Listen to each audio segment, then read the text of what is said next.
अस्सलाम वालेकुम। आज हम लोग क्लास 9th की न्यू बायोलॉजी बुक के चैप्टर 2 का नेक्स्ट टॉपिक देख रहे हैं, जो कि हमारे पास है डोमेन ऑफ लिविंग ऑर्गेनिजम्स।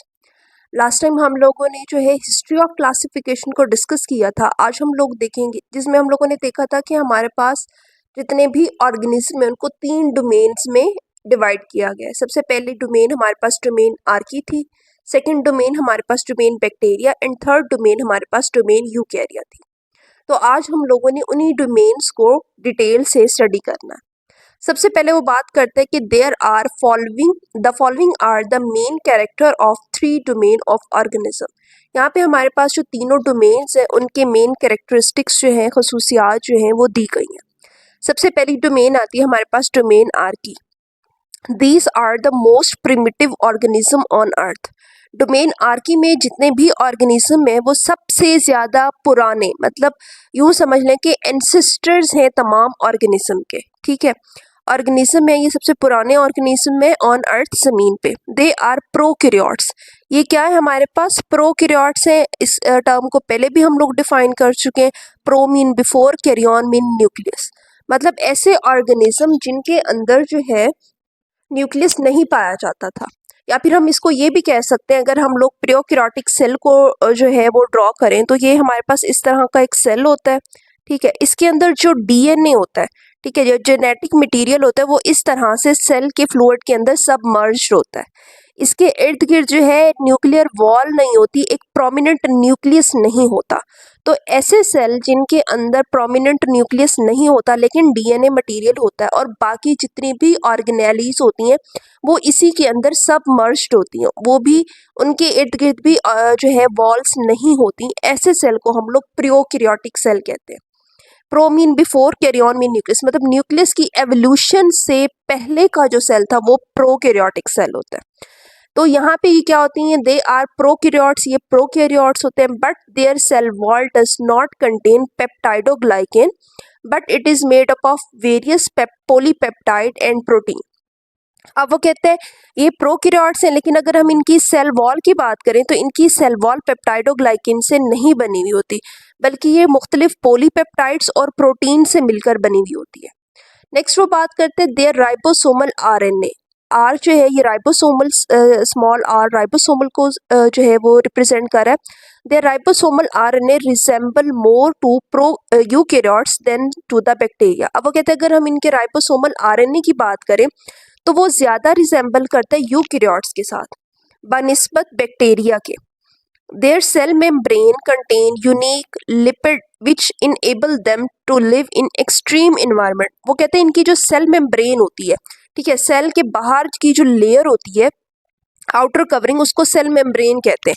वो ना यूनिक लिपिड से बनी हुई होती है। वो यूनिक लिपिड किस चीज़ में हेल्प करते हैं? वो उनको इस चीज़ में इनेबल करते हैं कि वो एक्सट्रीम इन्वायरमेंट्स में रह सकें, मुश्किल हालात में वो सर्वाइव कर सकें। जैसे यहाँ पे फॉर एग्जांपल हॉट स्प्रिंग्स, बहुत गर्म पानी के जो चश्मे होते हैं उनमें, साल्ट लेक्स, ऐसी जो नदियाँ या फिर झीलें जहाँ पे बहुत ज़्यादा नमक होता है, एंड एसिडिक और अल्कलाइन इन्वायरमेंट्स। ठीक है, एसिडिक या अल्कलाइन इन्वायरमेंट्स जो हाई इन्वायरमेंट होते हैं, नॉर्मली लिविंग ऑर्गेनिज्म जहाँ पर सर्वाइव नहीं कर सकते, ये जो होते हैं हमारे पास ऑर्गेनिज्म, ये वहाँ पर सर्वाइव कर जाते हैं। However, they also exist in more common environment। अब वो कहते हैं ये जो है कॉमन इन्वायरमेंट में भी एग्जिस्ट करते हैं, जैसा कि लाइक सॉइल, मिट्टी में, एंड ओशंस और समंदरों में। तो ये कॉमन इन्वायरमेंट में भी जो है वो रहते हैं। नेक्स्ट वो बात करते हैं कि some archaea obtain energy from inorganic compounds. अब वो कहते हैं इनमें से कुछ आर्की ऐसी होती हैं, ऐसे इनके कुछ मेंबर्स हैं जो कि इनऑर्गेनिक कंपाउंड से एनर्जी हासिल करते हैं, जैसा कि हमारे पास सच है सल्फर और अमोनिया। अमोनिया और सल्फर से ये अपने लिए एनर्जी को हासिल करते हैं। Their other group perform photosynthesis. इनके कुछ ग्रुप ऐसे भी हैं, मतलब इनके डोमेन में कुछ जानदार ऐसे भी हैं जो कि फोटोसिंथेसिस करते हैं।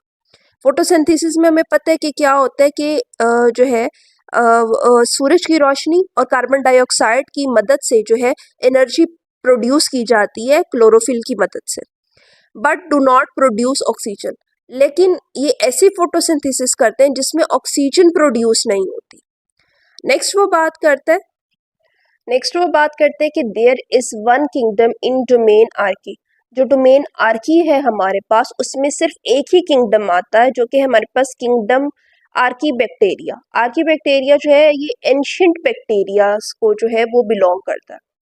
Example of archaebacteria include methanogens. Methanogens वो होते हैं हमारे पास, ऐसे हमारे पास ऑर्गेनिज्म होते हैं जो अपनी मेटाबॉलिज्म के दरमियान मिथेन गैस प्रोड्यूस करते हैं, produce methane as a by product of their metabolism. मतलब जब वो अपनी खुराक को जो है वो डाइजेस्ट करते हैं, अपना मेटाबॉलिज्म करते हैं, तो एज अ बाय प्रोडक्ट उनके अंदर मिथेन जो है वो प्रोड्यूस होती है। नेक्स्ट हमारे पास कुछ इसके ग्रुप्स है, हेलोफाइल्स। अच्छा जी, हेलो मीन हमारे पास एक्सट्रीमली साल्टी इन्वायरमेंट में, फाइल्स का मतलब होता है लवर्स, मतलब ये साल्टी इन्वायरमेंट में भी रह सकते हैं, found in extremely salty environment. Thermophiles found in, therm mean heat and philes mean lover, मतलब कि ये वहां पर भी रह सकते हैं। फाउंड इन हॉट स्प्रिंग्स, ये बहुत ज्यादा हॉट इन्वायरमेंट पे भी रह सकते हैं। Acidophiles found in extremely acidic environment, ये वो हमारे पास इनके ग्रुप्स होते हैं जो इस एक्सट्रीमली एसिडिक इन्वायरमेंट्स में भी सरवाइव कर सकते हैं। तो इस तरह हमारे पास डोमेन आर्की जो है वो कंप्लीट हो जाती है। नेक्स्ट हमारे पास आती है डोमेन बैक्टीरिया। तो डोमेन बैक्टीरिया को वो कहते हैं कि this domain contain bacteria and cyanobacteria. ये जो डोमेन है हमारे पास, ये बैक्टीरिया और साइनोबैक्टीरिया पर मुश्तमिल है। They are also prokaryotes. अच्छा, ये भी हमारे पास प्रोकैरियोट्स ही होते हैं। Their cell wall is made up of peptidoglycan. अब यहाँ पर इसकी सेल वॉल में डिफरेंस है। डोमेन आर्की और डोमेन बैक्टीरिया की कंपोजिशन अगर हम देखें, ये दोनों ही प्रोकैरियोट्स हैं, लेकिन उनकी जो सेल वॉल थी वो हमारे पास पॉलीपेप्टाइड्स की बनी हुई थी, जबकि जो डोमेन बैक्टीरिया की सेल वॉल है वो पेप्टाइडोग्लाइकेन की बनी हुई है। They are found in all environment, ये कहते हैं कि ये तमाम एनवायरमेंट में पाए जाते हैं, including soil, air and in the bodies of organism. ये सॉइल में, वाटर में, एयर में और जानदारों के जिस्मों में भी ये पाए जाते हैं। They are unicellular. Unicellular, uni मतलब वन होता है, सेलुलर मतलब एक। इनके कुछ जानदार जो है, कुछ ग्रुप्स जो होते हैं वो ऐसे मतलब लिविंग ऑर्गेनिज्म पर भी मुश्तमिल होते हैं जिनमें सिर्फ एक सेल होता है। Many live solitary. सॉलिटरी का मतलब होता है अलहदा से, इनमें से बहुत सारे ऐसे ऑर्गेनिज्म है जो अलहदा से रहते हैं। ऑल्दो सम फॉर्म चेन्स, लेकिन कुछ ऑर्गेनिज्म ऐसे भी हैं जो चेन्स बनाते हैं, सेल्स की चेन्स बनाते हैं, क्लस्टर्स बनाते हैं और कॉलोनीज ऑफ सेल, या फिर ये सेल्स की कॉलोनीज बना के एक साथ रहते हैं। Most are heterotrophic. अच्छा, ये क्या होते हैं, इनमें ज्यादातर जो होते हैं वो हेट्रोट्रॉफिक होते हैं, मतलब ऐसे जानदार होते हैं जो अपनी खुराक के लिए दूसरे जानदारों पर डिपेंड करते हैं, दूसरों से ये खुराक हासिल करते हैं। बट सम हैव क्लोरोफिल, लेकिन कुछ के पास क्लोरोफिल होता है, एंड कैरी आउट फोटोसिंथेसिस, और वो फोटोसिंथेसिस करते हैं। This domain contain kingdom you bacteria. अच्छा, अब वो कहते हैं कि ये जो डोमेन है ये कंटेन करती है kingdom eubacteria. Eu mean true, bacteria mean bacteria, true bacteria पर ये किंगडम जो है वो कंटेन करती है। Some bacteria cause disease. अब इनमें से कुछ बैक्टीरिया ऐसे होते हैं जो है बीमारियां भी फैलाते हैं। मैनी बैक्टीरियाज आर बेनिफिशियल, और बहुत सारे ऐसे भी हैं जो बहुत ज्यादा बेनिफिशियल है, मतलब फायदेमंद है हमारे लिए। जैसे यहाँ पर वो एग्जाम्पल दे रहा है बेनिफिशियल की, decomposer bacteria play important role in nutrients recycling. जो डीकम्पोजर बैक्टीरियाज होते हैं ये क्या करते हैं कि जो डेड बॉडीज होती हैं उनको डीकम्पोज कर देते हैं, ठीक है। तो उससे फिर जो उनके अंदर मौजूद न्यूट्रिएंट्स होते हैं उनको दोबारा सॉइल में ले जाते हैं, सॉइल से फिर वो दोबारा जो है दूसरे ऑर्गेनिज्म में जाती हैं, और इस तरह से एक साइकिल चलता रहता है। तो ये इनमें से बहुत से बैक्टीरिया जो होते हैं वो बहुत ज्यादा बेनिफिशियल भी होते हैं, न्यूट्रिएंट रिसाइकलिंग में वो हेल्प करते हैं। लास्ट हमारे पास डोमेन आती है डोमेन यूकैरिया। अच्छा जी, वो कहते हैं कि this the domain include all unicellular and multicellular eukaryotes.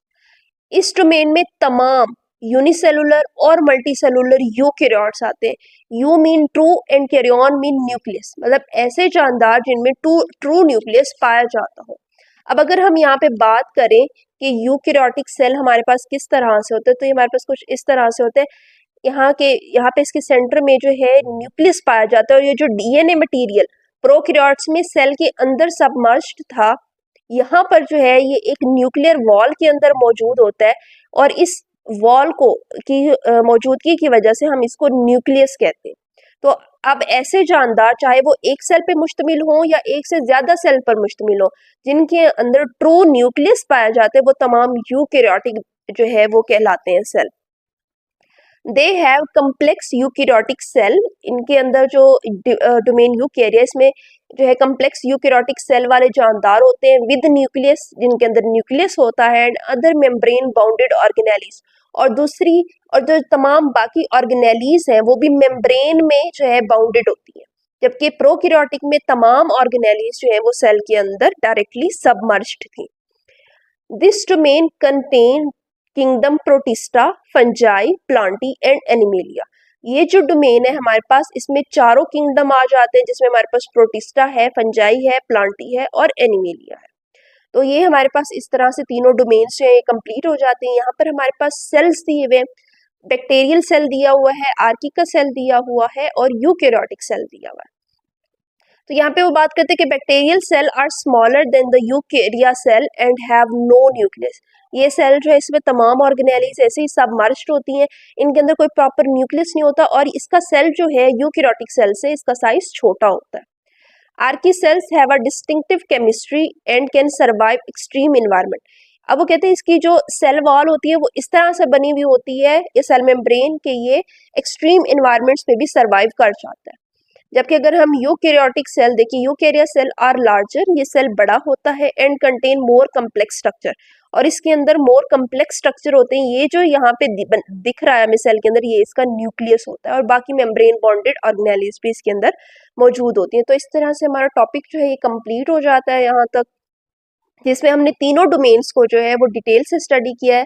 अगर आपको इस टॉपिक में कोई बात समझ ना आए तो आप कमेंट सेक्शन में पूछ सकते हैं, और अगर आपको मेरी वीडियो पसंद आए तो प्लीज़ इसको लाइक करें और मेरे चैनल को सब्सक्राइब करें। Thanks for watching my videos.